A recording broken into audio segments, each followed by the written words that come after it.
আজ অন্যতম একটি দিন ৫ই আগস্ট। এই ৫ই আগস্ট হাজারো মানুষ, হাজারো স্টুডেন্ট, হাজারো মা বোনদের রক্তের বিনিময়ে অর্জিত এই ৫ই আগস্ট। এই ৫ই আগস্ট নিয়ে অনেকেরই অনেক মন্তব্য আছে। তবে বাংলাদেশের একটি বৃহত্তম রাজনৈতিক দলের হাতে আবদ্ধ ছিল এই দেশটা, এই দেশের মানুষগুলো। কিন্তু অক্লান্ত পরিশ্রম, হাজারো মানুষের জীবনের বিনিময়, হাজারো রক্তের বিনিময় অর্জিত এই ৫ই আগস্ট, জুলাই।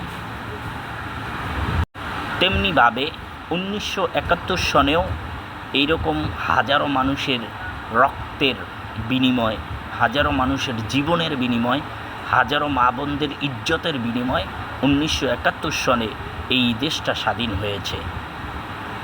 কিন্তু আজ যে ৫ই আগস্ট, অনেক রাজনৈতিক দল তাদের মতো করেই এই ৫ই আগস্ট তারা উদযাপন করেছে। কিন্তু আমি একটি বিষয় খারাপ লাগলো যে এক একজন রাজনৈতিক দল এক এক রকমভাবে তারা এই ৫ই আগস্ট তারা উদযাপন করেছে বা পালন করেছে।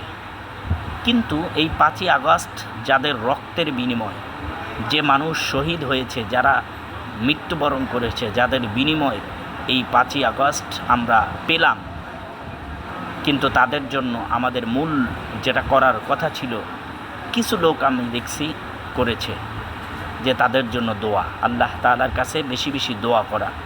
এই আল্লাহ তাআলার কাছে কিছু রাজনৈতিক দল দোয়া করেছে, আর কিছু রাজনৈতিক দল তারা তাদের মতো করে উদযাপন করেছে। আলহামদুলিল্লাহ, যে যতটুকু বুঝেছে ততটুকুই পালন করেছে, এটাই বাস্তব।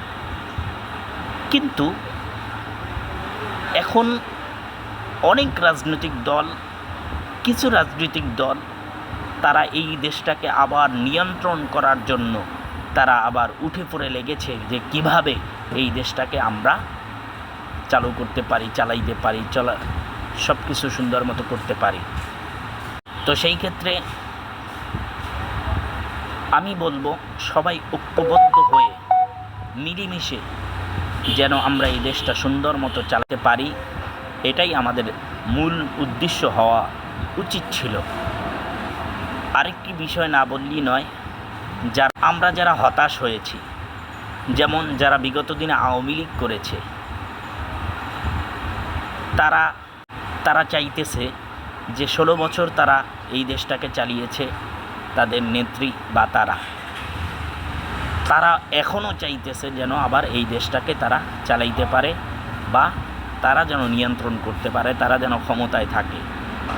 আমি বুঝি না যে ১৬ বছর চালাইছেন, এরপরেও এখন আবার এই দেশটাকে কেন চালাইতে হবে? অন্য যারা আছে তাদেরকে সুযোগ দিবেন না? ইসলামিক দলকে সুযোগ দিবেন না? একা এটি কি সম্ভব? এটি কি হওয়ার উচিত ছিল কথা? কিভাবে আপনি আপনার চিন্তা করেন? এত মানুষ গুম খুম করার পরেও কিভাবে আপনারা চিন্তা করেন যে এই দেশটাকে আবার আপনারা চালাবেন? যারা আসতে চায় তাদের মধ্যে থেকেও এই সমস্যা আছে, কিন্তু পরিবর্তন হইতে হবে, পরিবর্তনের চিন্তা মাথায় আসতে হবে, তাহলেই এই দেশটাকে সুন্দর মতো চালাইতে পারবে।